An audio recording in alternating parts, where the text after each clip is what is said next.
El universo mecánico y más allá. La batería eléctrica. En el siglo XVIII, la electricidad era solo una curiosidad. Pero en el XIX se convirtió en una de las más importantes herramientas, no solo de la ciencia, también de la industria. Y el invento crucial que causó dicha transformación fue logrado precisamente en el año 1800 por Alessandro Volta.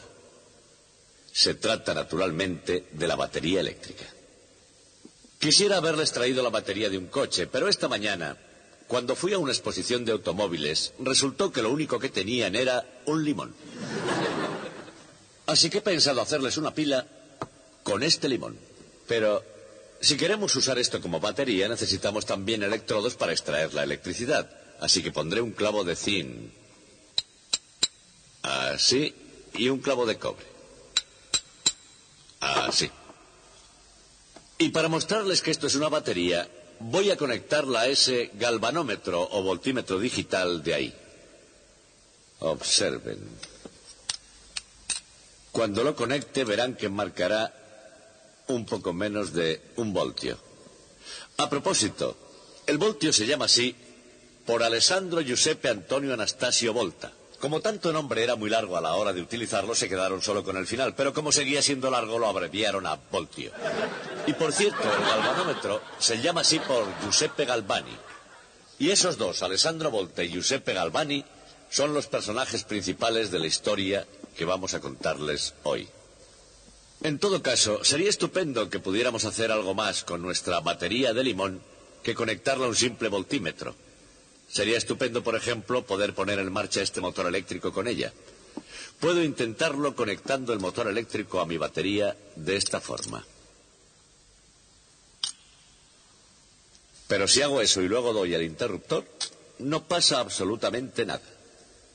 Y la razón es que, aunque el limón sea realmente una pila, no es una batería muy buena. No fue diseñado para ser una batería, fue diseñado para ser un limón. Eso significa que aunque salga corriente del limón, no lo hace con la suficiente rapidez como para mover el motor.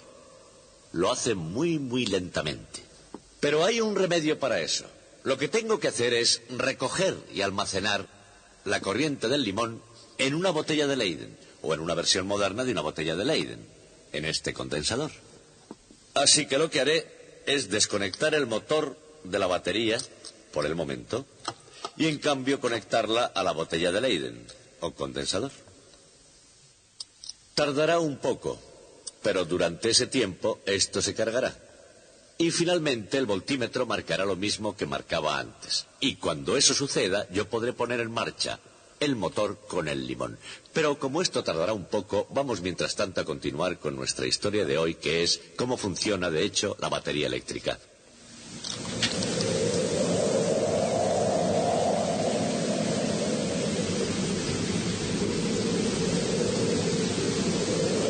La pila eléctrica.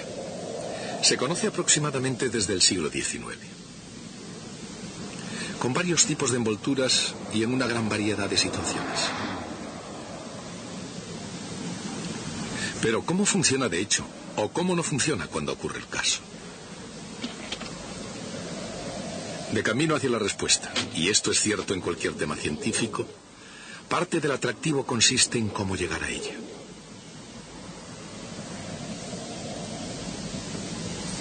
Y para entender cómo funciona de verdad una pila, una forma de empezar es construyendo el metal desde el principio.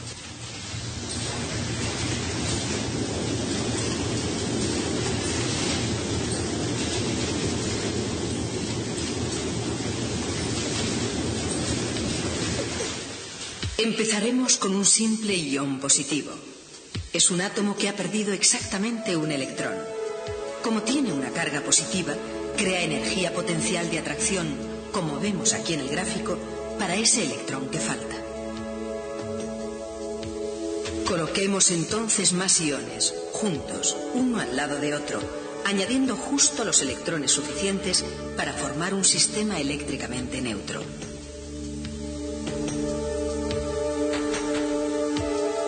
Y los disponemos en una retícula ordenada para crear una pieza de metal.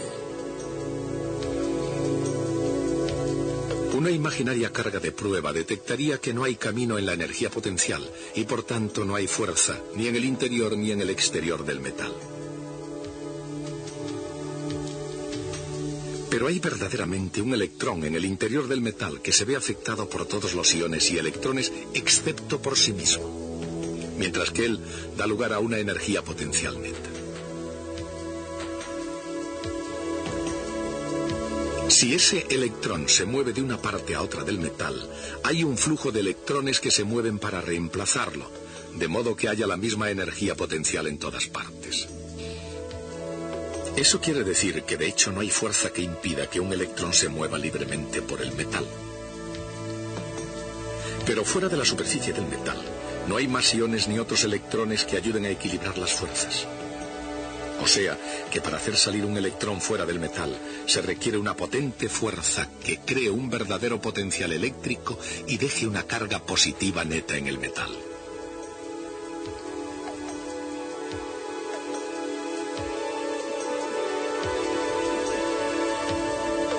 De ese modo, la energía potencial global de un electrón real disminuye bruscamente en la superficie del metal, a un valor inferior, que es el mismo en todo el interior.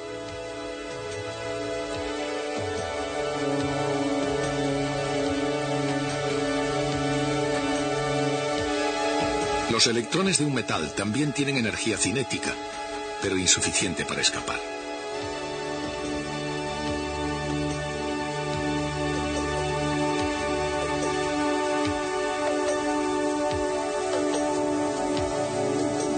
El total de energía extra que necesitaría un electrón para escapar de un metal se conoce con el nombre de trabajo de extracción.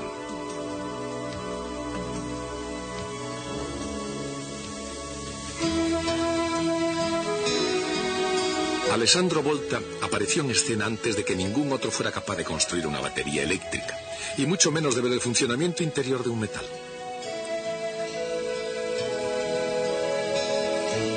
Pero Volta tenía un gran conocimiento de los metales, de sus propiedades y de su funcionamiento.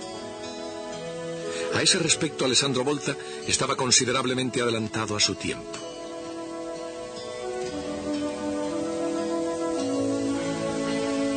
La ciencia era un don que él poseía y que quiso compartir con el resto del mundo.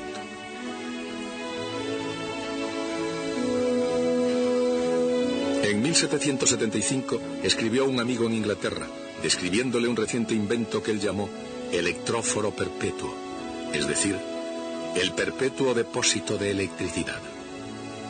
Posteriormente fue conocido como electróforo. El electróforo, una vez cargado, retenía un ilimitado número de cargas inducidas. Era ciertamente un depósito perpetuo de electricidad, porque las cargas permanecían sin importar el número de veces que se tocara el dispositivo.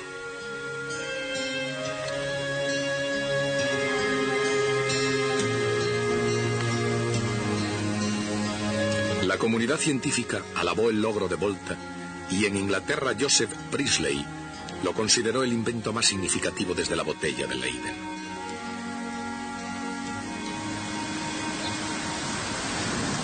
Al mismo tiempo que el invento del electróforo ofreció a la ciencia una oportunidad para avanzar, facilitó a su autor la oportunidad de visitar algunos países que solo conocía por correspondencia.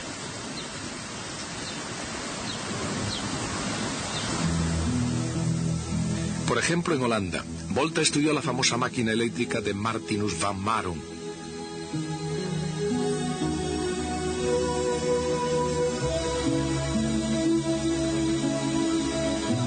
Y en Francia fue aceptado por la avant-garde, el vanguardismo, tanto de la ciencia como del arte.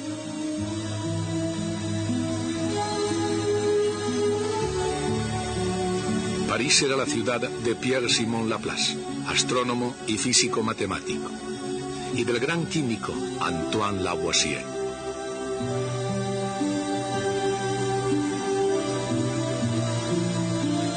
Fue también durante una visita a París cuando el impresor convertido en electricista, Benjamin Franklin, invitó a Volta a cenar.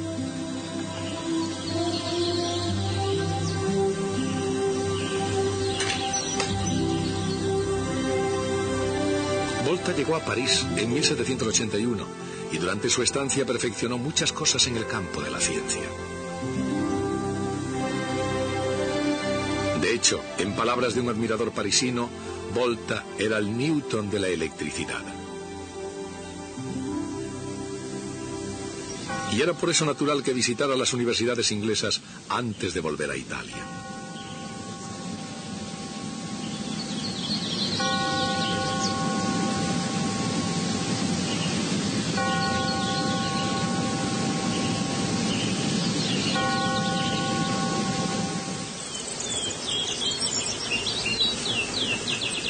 Como celebridad científica y profesor de física experimental en la Universidad de Pavía, a la edad de 46 años, Volta podría haberse dormido en sus muy merecidos laureles. Sin embargo, Volta recibió una oportuna carta de un tal Luigi Galvani. Galvani vivía en Bolonia y, como Volta, era un italiano dedicado a audaces ideas y sorprendentes descubrimientos. Quizá la más osada y escandalosa fue la idea de Galvani llamada electricidad animal. Galvani escribió: es una fuerza vital diferente de la electricidad ordinaria que se puede encontrar en el tejido de una rana.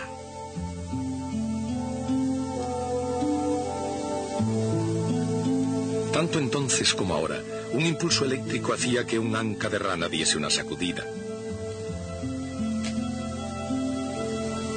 Dicho de otra forma, cuando el nervio del muslo de una rana recién diseccionada recibe un pequeño impulso eléctrico, el músculo se contrae.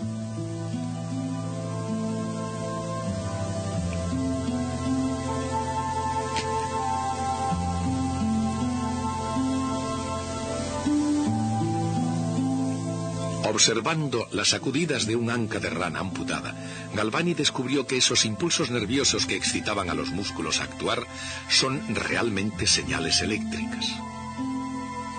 Y esas señales, decía, viajan por todo el cuerpo.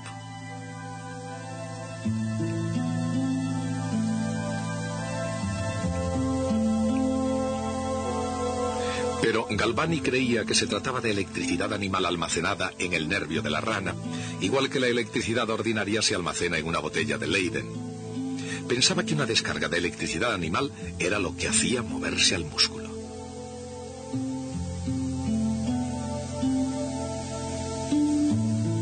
Pero Volta vivió de forma diferente el descubrimiento de Galvani.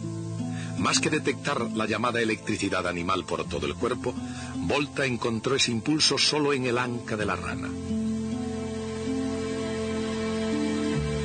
Y entonces pensó que la electricidad animal era electricidad ordinaria, simplemente una sacudida que habían generado dos metales que se ponían en contacto en un circuito de Galvani.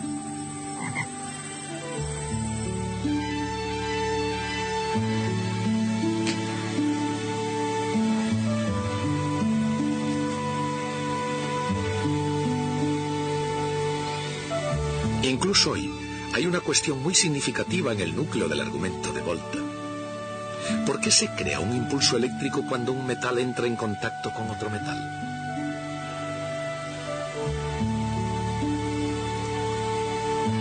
Cada metal, el zinc por ejemplo, tiene un potencial de extracción que impide que sus electrones escapen. Pero un metal distinto, el cobre por ejemplo, tiene un potencial de extracción diferente. La diferencia es aproximadamente 1 voltio de potencial eléctrico.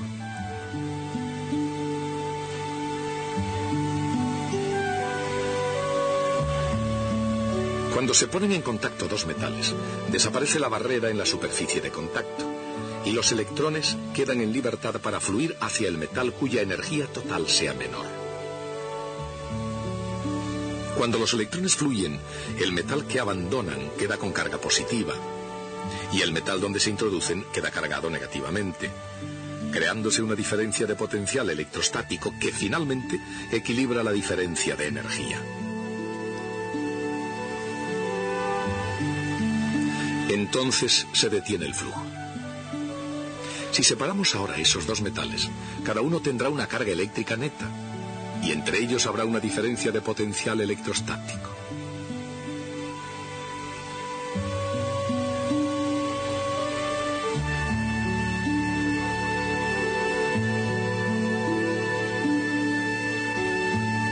Como en tiempos de Volta aún no se había descubierto el electrón, Volta tenía que basar sus argumentos sobre otros fundamentos.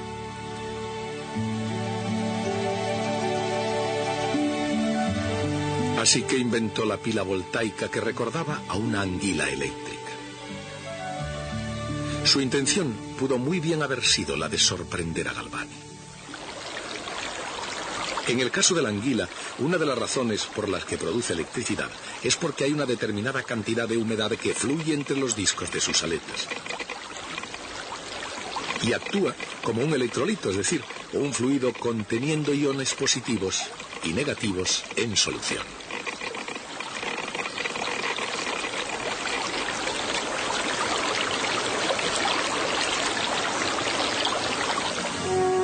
Supongamos dos metales diferentes, cargados eléctricamente por contacto y colocados en un electrolito.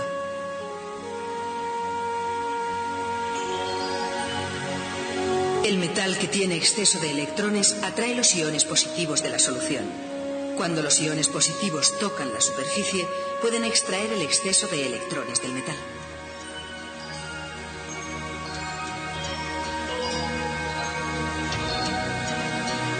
Al mismo tiempo, el otro metal con escasez de electrones atrae iones negativos. Cuando los iones negativos alcanzan la superficie, los electrones perdidos pueden ser reemplazados. De esa forma, el electrolito tiende a llevar a los metales de nuevo a una condición eléctricamente neutra.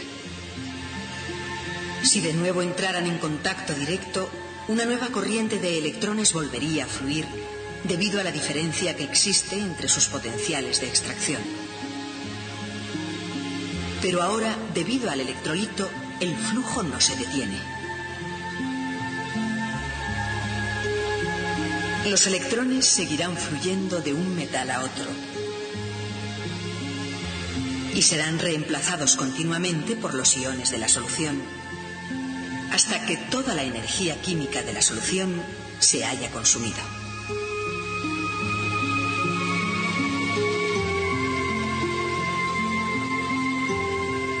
Pero hasta que eso sucede, la batería arroja luz sobre la física y la química.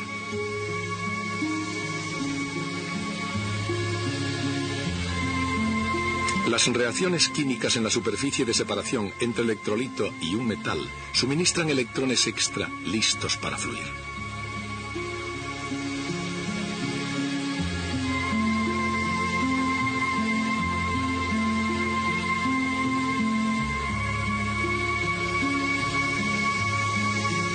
En el punto donde un metal se pone en contacto con otro metal, la diferencia en la energía de los electrones que hay en su interior los pone en circulación.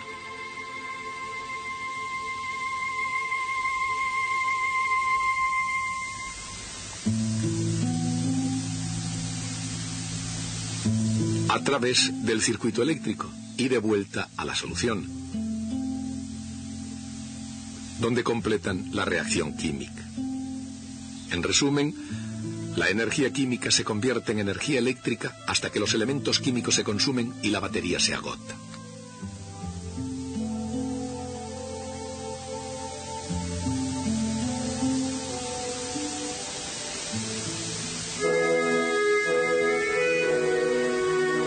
Esta es la teoría que hay detrás del invento de Volta, y en cierta medida la razón por la que la batería eléctrica y la anguila eléctrica funcionan de la misma manera. Así, imitando a la naturaleza, y para demostrar que Galvani estaba equivocado con respecto a la electricidad animal, Volta aplicó capas de aletas que estaban separadas por una especie de electrolito. En este caso, alternando placas de plata y de zinc, separadas por cartón humedecido. Aquí, igual que con la anguila, en la humedad estaba el truco. El truco de actuar como un electrolito. Y al igual que con el electróforo, este invento también fue recibido con gran éxito.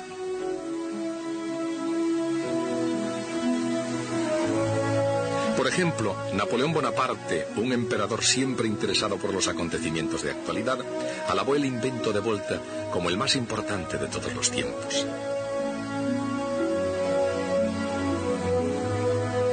Y aunque eso sea opinable, de lo que no cabe duda es que Volta había elaborado la primera batería eléctrica.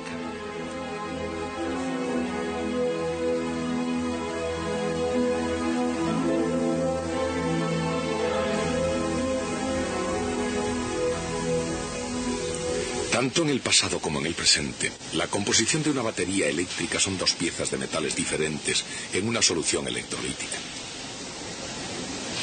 Sin embargo, para conseguir que una batería sea eficiente en la práctica, hace falta algo más. De hecho, se ha recorrido un largo camino desde aquellos días en que Volta apilaba metales diferentes separados por piezas de tela húmeda, arcilla, madera y piel.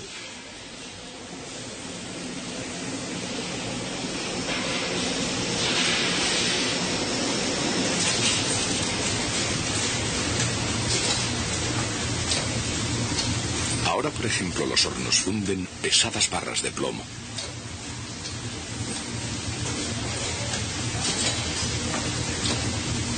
Luego, el plomo se moldea en rejillas o placas que servirán de electrodos.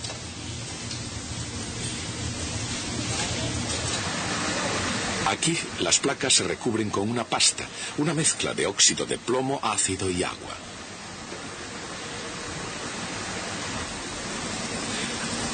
A la pasta que va a las placas negativas se le añade un relleno.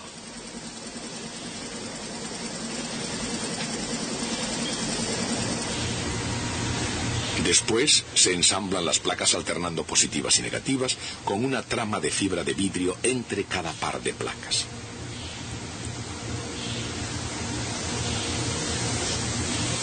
Las placas van soldadas a contactos. Se colocan en el interior de unos recipientes de plástico y se fijan.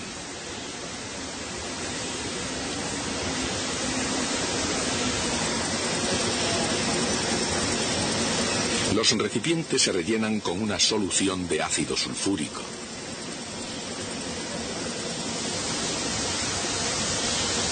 Y finalmente, en el interior del recipiente, las placas de plomo y el electrolito circundante quedan transformados en baterías eléctricas.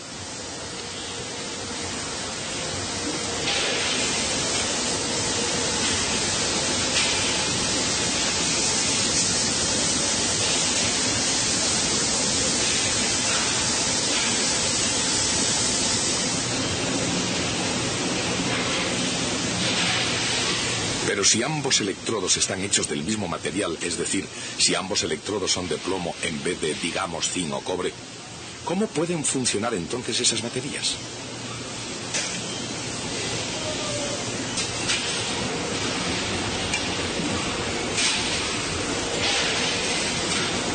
La respuesta nos la facilitó un científico francés llamado Raymond Planté, que descubrió este nuevo modo de hacer una batería.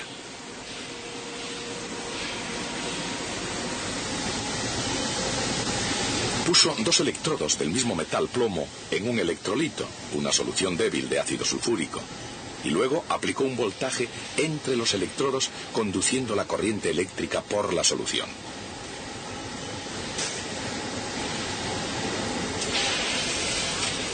Esto tuvo el efecto de oxidar un electrodo, cambiando su potencial de extracción.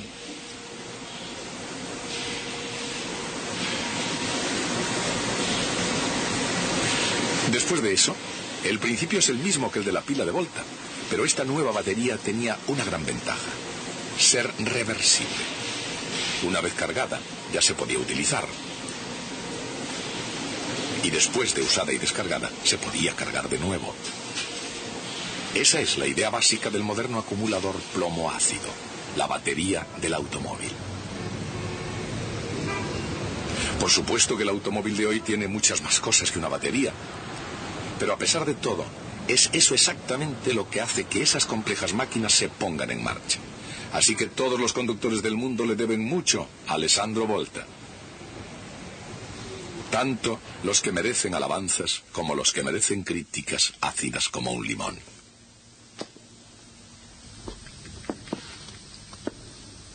El padre de Alessandro Volta fue uno de 4 hermanos, todos ellos sacerdotes. Eso no era muy prometedor para el futuro de la familia, así que después de 11 años abandonó el sacerdocio para propagar el nombre familiar. Y realmente lo hizo bien, porque todavía lo estamos utilizando. Él procreó 6 hijos, 3 sacerdotes, 2 monjas y Alejandro. Indudablemente fue un método italiano de control de natalidad muy eficaz. Alessandro, por lo visto, no estaba hecho para la vocación sacerdotal. Un colega suyo, Lichtenberg, dijo de él que entendía mucho de la electricidad de las mujeres. Hablando de electricidad, creo que ha llegado el momento de poner en marcha nuestro motor eléctrico, si es que hemos recogido suficiente carga de la batería de limón. Todo lo que tengo que hacer es conectar el motor a los condensadores, así. Y cuando dé al interruptor, deberá funcionar. ¿Preparados? Vamos allá. Ahí lo tienen, lo que puede un limón.